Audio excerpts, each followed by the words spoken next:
we are, going to see the Galio support on the couch potato side. This is going to show my age, but I used to play I used to play pre-rework Galio as a support.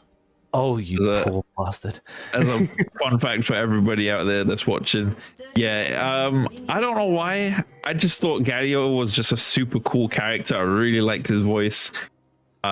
His mana costs were insanely high because his kit was supposedly loaded.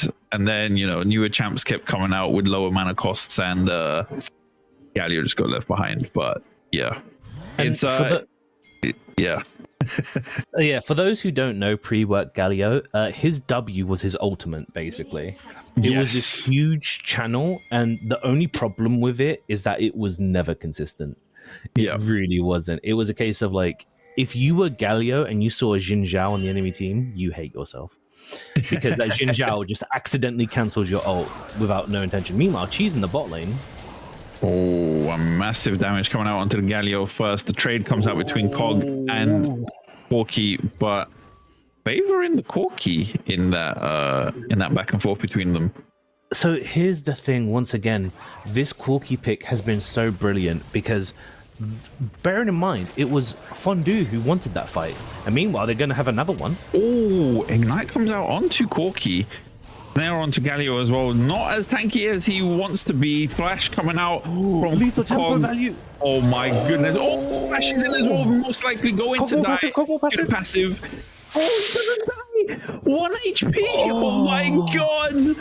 That time you are such a lucky fellow right there. Managing to find the kill and walks away with it.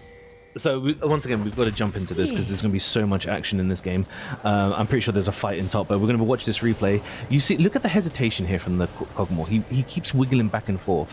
And here, at this point, you should just leave, and now you have lane prio. Unfortunately, he greeds, and then the Galio Q just comes up, and it just rips the remaining health bar, setting it up perfectly for the Corki. And that is a tilter. That's really unfortunate.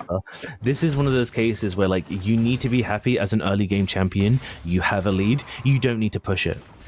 And unfortunately, you pushed. You got punished. And now you're behind. Kog'Maw is going to be about half a level behind in XP. So, like, look out for the key levels of 3. And they can be abused at 4 and 5, but 3 and 6 are going to be the biggest ones where Kog'Maw may possibly die. Kog'Maw is very pushed up. He might actually. No, oh, there we go. He's respecting the Galio. Meanwhile, so we're going back into the top frame here. So this is very aggressive. So this was the Ornn player was the Smolder, and the Mundo player was Sion. You wouldn't think that, as Ornn is doing really well with a 10 CS lead. Like, fun fact, the mid and top lane of Fromage Fondu have actually swapped roles. So Athenum is now in the mid lane, was playing the Sion top, is now playing Karthus mid, and Zapex obviously was the Talia previously, but holy moly, blinking you miss it. Eldavari on that Galio just completely eviscerated as Little Boom ganks with that Echo. Meanwhile in the mid lane, Mel with the help of Volibear trying to find a kill is gonna get okay, never mind, execute. Gold does not go over to Athenum as much as that would have favored the Fromage Fondu team. Really unfortunate series of events right there. So we'll quickly go over this again. Once again, just really, this is the pressure of Galio, right? He gets to do this aggressive trade. But unfortunately, Echo's just nearby. He's nearby. They didn't have it warded. Wasn't aware of that gank timer, and that's just the Echo passive phase driver damage there. Sorry, just to correct myself, Sion is currently the Karthus. Yes. And Talia is currently the Ornn. And this is great. Like, once again, I had faith in this Talia. This Talia is doing a fantastic job in top playing this Ornn. Athenum, who was the Sion. Sorry, because where they've swapped sides, and I'm looking at the previous draft as well, it's getting a little bit complicated as everyone keeps moving around. But yeah, so far, looking better for Fromage. We're going to see if anything changes on the bigger team fights. We are going to have a look. Kills are on Echo and Corki. Corki has converted that into double longsword and tear. This is where Kog'Maw does have breathing room. Oh, meanwhile, got a very aggressive trade on the top side into a very aggressive gank into mid. Karthus is just going to die here. Beautiful Galio roam. Galio misses nothing as well. When you get 2-man approaching you in your lane from behind, you've got no other choice than to, go down with but a whimper. As Karthus, Athenum, of course, is gonna face their first death. Excuse me, in that gank right there. Yeah, so we're having great jungle sense here from Echo, as without any vision, he's just gone down to bot side, wanting to see what was going on, as he did want to keep track of the Volibear. Volibear is trying to solo the dragon. Mel is first in. A fight's breaking out. Very aggressive start from the Echo, doing split abilities, but it doesn't matter as the Echo passive does so much damage. The Volibear got another W off. Hold on a second, both junglers are down. Karthus ult is going to come out as well, as the dragon is still aggro onto the Couch Potato team. This is a 2v3. There's no junglers.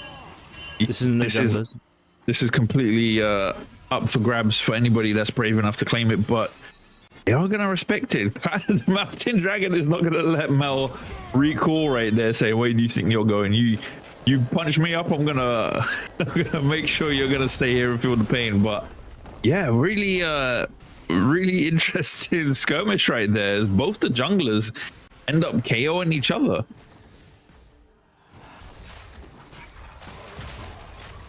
Sorry about that. So much has just happened, and it's just like the action just doesn't stop. It just keeps coming. We're seeing Ornn opting to go for a Negatron cloak into Mundo. Mundo's probably rushing the classic triple giant spell, following the sort of famous LOEs at this point in the League of Legends community, popularizing this Mundo pick. Probably going to go triple giant spell into Warmogs, then into Heartsteel. But once again, Ornn just showing why that he just performed so solidly in the last game. They're just going to do a small trade. Meanwhile, bot side, as I was trying to mention before we got cut off by that fight, where Corki is a tier of the Goddess champion, that first kill, the gold is still relatively even, because Corki just has more mana, realistically. So there is time to punish. Meanwhile, Ornn taking a very aggressive trade on this Mundo. Now, here's the thing. You can see the HP lead here on Ornn, but remember, Mundo's ultimate brings a lot of healing. We're going to get a full-on commitment here. Mundo's not going to be able to walk away with this. He's forced to use the ultimate. Gonna sort of try to tower shots. Overextension by Ornn right there, getting a little too confident, overestimating their damage. But in the bot lane as well, we see Lucos on this Nautilus do the exact same thing. Tries to get a pick with that hook very close to turret. Heisenberg clearly wasn't positioned well enough to support that, but yeah, that is such a shame, because it's just like Ornn overextended and Nautilus said, you know what, man, you're not going to be a dumbass alone. Let me come and join you. And so he proceeds to overextend there as well, as Galio just gets a perfect counter engage there. And we're seeing the side of Couch Potato. Once again, it was really even just not too long ago. But now, is this the wear and tear of the fact that it's 5v5? The fact that the voice comms maybe aren't as pleasant as like we would like them to be? Is it a case of the game one is still in their heads? Because Couch Potato, they've taken a lead a lot faster in this game. I mean, you mentioned it beforehand in the post game discussion that it can just be one team member in the 5-man stack that is losing lane, starts to get a little tilted, and then affects the entire team mentality. But I mean, right here you can see Ornn did not need to play that aggressive, dashing in under the turret, especially when Ornn doesn't have a lot of upfront damage without his abilities. But yeah, same thing happening here for Lucos with that Nautilus. Just tried to get a pick with that hook, ended up landing on the wall, getting pulled in under the turret. Suddenly you're haunted by Galio, you're facing the the Corki shred, and just unfortunate plays from the Fromage team. So two big things to note is that when Ornn did start that tower dive, I don't think he initially tried. Maybe he just didn't realize the tower range. We will get caught off guard by that. He got hit by a cleaver, so he's slow. Yes. Yep. And then, meanwhile, we've got a gank in the bot lane. Galio coming in, taunting up Nautilus, doing burst damage onto the Kog'Maw. Jesus Christ. No assist needed either. Corki just completely deleted the Cogmore alone. Oh my god, this ultimate. Okay, so meanwhile we've got another gank in mid. Echo coming in. Echo hasn't dropped his W. Oh, W is out. The shield is active. we don't know who's there. Hugo's out from Mel. Dashes in. Volley Bear is in the bush. You don't want to meet the bear in the bush. This is missed. After trying to chase with the Qs, the wall comes out, managing to find a kill. Meanwhile, all the turnaround attempt from Volley Bear. TP coming in from Ornn. The throw your deity brothers meet, and Ornn wins the fight.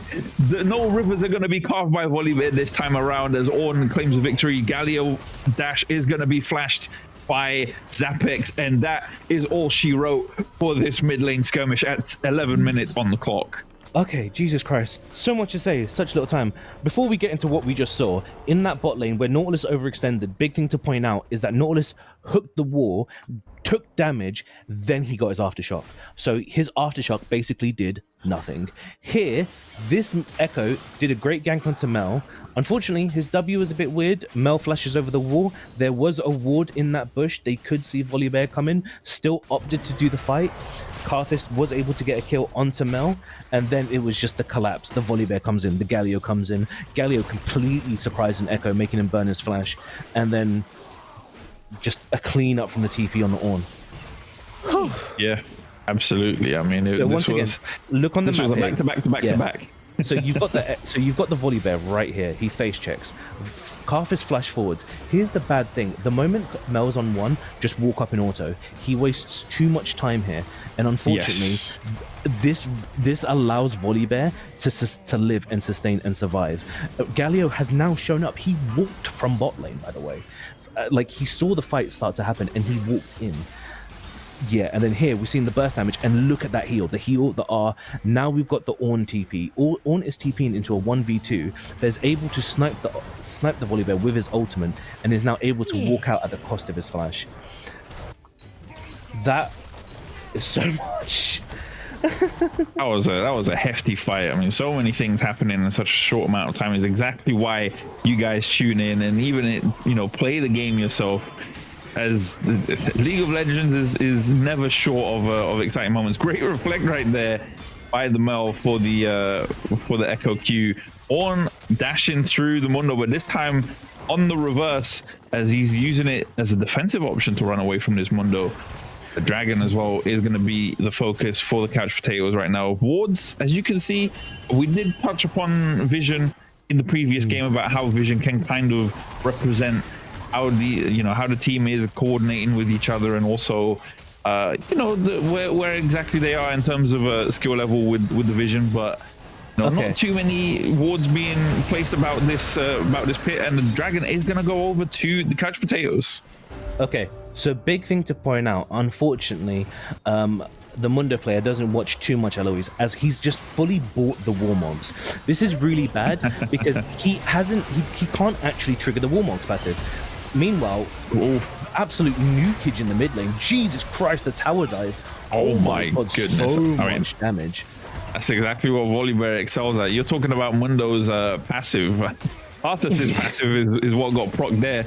Karthus goes down real quick with Little Boom following behind, and Zapex is going to fall once again to the Mundo. Okay, so once again, we'll go back to top side. Mundo's Warmog is currently not active. So right now, it's just HP. Because as you can see on the top right of your screen, he's not regaining HP back at an effective rate. Now, unfortunately, with that top side fight, Ornn was level 10 to Mundo's level 11. Mundo is now level 12. Mundo has a 2-level lead. This could be a case of if Ornn just collected that minion wave, he could have possibly been a level 11, and that may have gone a bit more in his favor, as he has opted for the Bramble Vest to cut that healing. Meanwhile, though, Mundo's Warmogs is now online with that double giant spell. We're going to get a replay of this mid fight. Here, it's just a pure rundown, flash lockdown CC onto this Karthus. Echo comes in, trying his best to be the hero. The Volley Bear just turns off the tower straight away. He doesn't even care about hitting him. Karthus just drops the R. Unfortunately, it's going to lead to nothing. Got a fight in the top side. Once again, Ornn is level 11. Less damage here.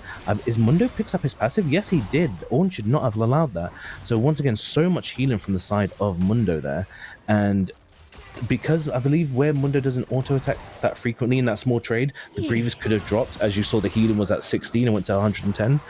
So it's just these small things now that Couch Potatoes, they're going to take these small things and they're going to blow these up into bigger and bigger leads. We had 400 gold leads, now we've got 800 gold leads, and then we've got completed items and power spikes. Things are not going well for Fondu.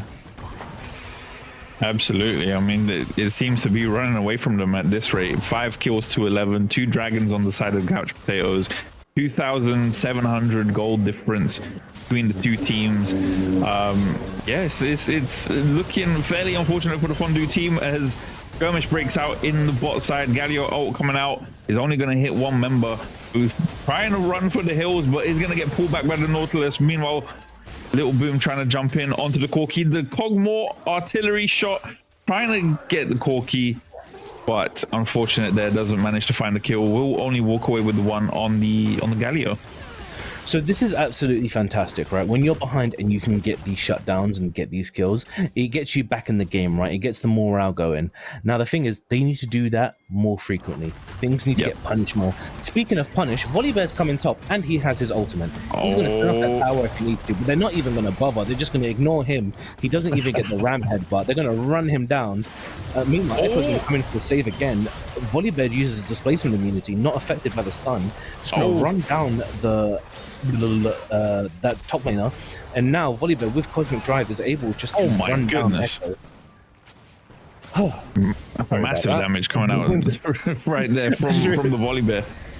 I mean, you're supposed to be the playback. I mean, listen, when you're feeling it, you got to do what you got to do. But meanwhile, let me analyze this for you guys. So I'll break it down for you. So Echo gets hit by the Galio right there. And then of course all the pain's coming out onto Galio. I mean, doing exactly what he's supposed to do, make sure that his ADC doesn't face the brunt of all that damage, but does just get chased down or run down completely. And this dive, I mean, the Frail Your Deity brothers continue to clash heads on this rift. The ram goes straight through, doesn't get rebound by Ornn. So tries to come in, but great use of the ult right there to avoid the stun from Echo, managing to find that kill. Mundo, of course, just following along, throwing out the slows, helping Volibear secure that kill. And easy peasy, Q, smack, you know, cuckoo, kachoo, back to the big old gray as you go. That was a clean double kill for Random Potato right there. So one thing just to clarify on, the Volibear didn't dodge the Echo stun. The Volibear ultimate gives displacement immunity, which is a side effect of being unstoppable. So when you're unstoppable, you cannot be CC'd most of the times. So Volibear can do this to Mordekaiser ultimate. He can cancel Brazil and just appreciate Freljord Express. Ornn can also do this with his W as well. Meanwhile, Galio could have done it, but he chooses not to as he's getting absolutely obliterated. Oh my god! Oh Jesus, that was their tank. That was same day shipping right there. Galio got sent back to Demacia real quick. And that Carthus ball, absolutely great for disengaging. Like, there's no slow immunity, there's no boots of swiftness on that Mundo. They cannot chase through that shield. They cannot chase through that wall. Unfortunately, though, they are going to have to give up this dragon, which I know that, you know that. I don't think they do. They're going to get punished if they don't back up. Volibear has ultimate. No? The ram is out. It's going to be used solely onto Volibear. Jumps in onto the Echo and the Nautilus. Hook landing straight onto Corki. As Corki is going to go down. But meanwhile, on the side, Mundo is completely mashing up the rest of the team. Cogmore is going to fall right there as well. And Little Boom, the last survivor, run down by the Mundo and is going to be claimed as that is a 5-for-1 right there for the Couch Potatoes. So this is the thing, right? This only comes with doing these games multiple times, right? You shouldn't fight there, because the thing is, right now you've got two choices: either you get one kill and you trade it for Drake. Sorry, you get one kill and they get Drake, or you get one kill, they get Drake, and they get 5 kills. Yeah, and it's about reducing those mistakes. Because hey, wait, hold on! Isn't that what just happened? Yeah, because this is the thing. You need to reduce these mistakes. Like, I called it in the try brush. You don't want to fight here because you will die. And as you can see, Volibear, once again, because he has this lead, he's able to get the shield, overextend. He doesn't even use a second W here, but he gets out perfectly fine. As you're calling it, Mundo is just doing push, push, push on the bot side, completely just 1v1 Cogmore, and is now going to chase down Echo, able to do this through so much slow immunity. And yeah, this is just one of those times where just take the kill and reset, give up the Drake. It's fine. Don't give up 5 kills and a Drake. Just give up the Drake. Reduce the bleeding. This is important to get the comeback in. You're 7k gold down. I don't know how much the gold lead was before that, but it was a lot smaller than 7k. Yeah, I mean, last time we called it, it was at 2.7 difference, and now it's climbed all the way up to 7,000 gold difference. As now between them, there is a 10 kill difference at 20.5 minutes on the clock. As Khan is being started and confronted by the Couch Potato team as the two top laners go head to head once again. I mean, you know, you would think that Mundo is also a Freljord deity god, deity brother, but oh my goodness, the Ram as well being pushed to the other side by Zapex. Zapex wanted none of that smoke. Said, listen, just go home. It was a false alarm. False alarm. I don't need you, Rami. Sorry. Yeah, sorry, I butt dialed you. That was my bad. Oh my god. Karthus gonna get poked out here. Does Volibear have ultimate? This is easily a tower dive. It doesn't even need to be a tower dive. This is so much damage. Corki going low there. Galio trying to save him. It's not going to do anything. Is this going to be an overextension by Couch Potato? Volibear's getting really low here, but they don't have the damage to burst them out. He's going to get a big heal soon from his W. And I mean, if Couch Potatoes are smart, they will only send one member to chase after this Echo and to, you know, to deal with him, as he's trying to be as much of a pest as possible, delay the minion waves, and also, you know, just try and make a great escape. But while all of that was happening in the bot lane, we did see a quick snippet of Zapex getting completely ran over by the man that goes where he pleases, as the top lane inhibitor turret is completely gone now, and Echo is gonna end up falling right there, as the the pursuit squad did not let up. It was like one of them episodes from what is it, Hot Pursuit or something? The, you know, the police shows. The cop chase show. Yeah.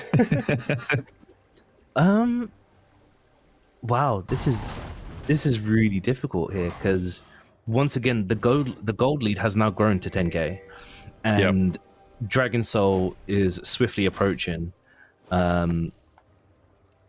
Just Couch Potatoes are so far ahead, and there are just so many times where Fondu, they're forcing plays. They feel like this is the problem of League. Sometimes you feel like you're forced to do things, and the moment you feel forced to do a play, don't do the play. The play is bad. If you feel overextending is never a good choice. Like, here's the thing about League of Legends. If League of Legends was... Imagine if League of Legends was basketball for a second. If I slapped the ball out of your hand, I now get stronger and faster. This is what League of Legends is here. And so right here, once again, just Karthus gets caught out. They try to burst down... No, sorry, they do burst down Cogmore with no issues here. Galio tried to save Karthus. It didn't work out too well. Echo sees an opportunity, but once again, Volibear still has R. Echo didn't see that Volibear was casting his shield. His shield comes back out. And this is just stat checking galore. On what the? This was the snippet that we saw of the 1v1 up in the top lane. I mean, yeah, when he rips off his shirt like that, you can't do much else but, you know, cry and call for mama. So once again, right, it's just like that's a situation there where Orange should have given up that tower. Obviously, it's not nice to give up a tower, but it's just like you're gonna die anyway. Sorry, the tower's going to go regardless, so don't give him a kill on top of it. They're running down this Mundo, but unfortunately, it is Mundo. Like, this is a level 16 Mundo. For those of you who don't know... Oh my goodness. When Mundo hits level 16, there's no point in even casting this fight. But when Mundo hits level 16, he gains... Ooh, big Echo Stun. Yeah, when Mundo hits level 16, he gains increased healing regeneration based on the champions around him. I mean, when you see Karthus flashing like that, when the inevitable is, you know, staring you dead in those empty eye sockets, Yeah, it's not looking too good for Fromage Fondu at the moment. I mean, these guys are not looking they're not looking very blue anymore. They're looking more melted at this point, unfortunately, as the Dragon Soul is going to go over to the Couch Potatoes. Definitely well baked. Mundo taking massive damage right there, but just casually walks away as the Ocean Soul is going to, you know, is going to work alongside that Mundo passive. Healing is going to be off the charts for that champion. As yeah. So what you're seeing right now is that this is the most common Mundo build. This is called the Slipper build. It's called Slipper because he slaps you with a slipper of damage, basically. It is pure HP. And so the downside of this build is that it's very weak to people who can do really well with with Blade of the Ruin King. And as we can see, Kog'Maw, he does have Blade of the Ruin King. He does have Rage Blade. But unfortunately, it's not enough. Like, it's a case of the front line is just getting ripped apart so much that it wouldn't surprise me if he hasn't received any Letho Tempo stacks in the last 10 minutes. Meanwhile, massive fight on the top side. Uh-oh, Echo being forced to use the rewind right there very, very early. And he's going to go down as he's caught out by 3 members of Couch Potatoes. Orn is going to get chased down as well, saying, "What's good, brother? Out you go. You came to the wrong neighborhood." Nautilus as well, trying to make a great escape. But you ain't going back to the sea, my friend. You're going back to the altar right there, as that is 3 picks from this Roman death squad for the Couch. But I mean, it's not even a Roman death squad. The whole team is a death squad at this point. As now, because Little Boom is out of the picture, no smite is on the side of Fromage Fondu.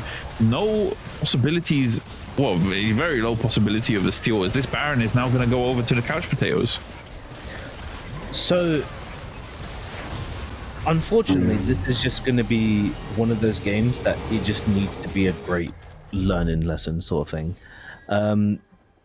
We have seen that the first game has affected Fondu, as Fondu, once again, I believe in the first game, the game ended with an 8k gold lead.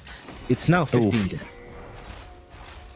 Which, once again, we saw in our series earlier today in game 1 that a team went down 15k gold and they was able to get to a game 3. Meanwhile, Volibear is just going to 1v2, doesn't care in the slightest, blows up Echo before he can even respond to the Echo ultimate. Volibear doesn't realize that he's overextended, but he gets wrecked here. And this should just be a simple walk-in at this point. Volibear has ultimate, he can just ult both Nexus Towers, and this is just going to be a win for Couch Potatoes. I mean, yeah, this is definitely the beginning of the end. Baron buff enabling this siege. All 3 inhibitor turrets are down. All 3 inhibitors are about to be down. Kog'Maw, blink and you miss it. Just completely eviscerated right there. In Nexus turrets are now the main focus, as Karthus is demolished. He's demolished. It absolutely insane from Mundo. And as he headbutts the Nexus, and Little Boom tries to make one last ditch effort, but is unsuccessful at stopping it from happening. The Nexus will fall. So will Fromage Fondu into the losers bracket, as that is a clean 2-0, very convincing 2-0 from the Couch Potatoes.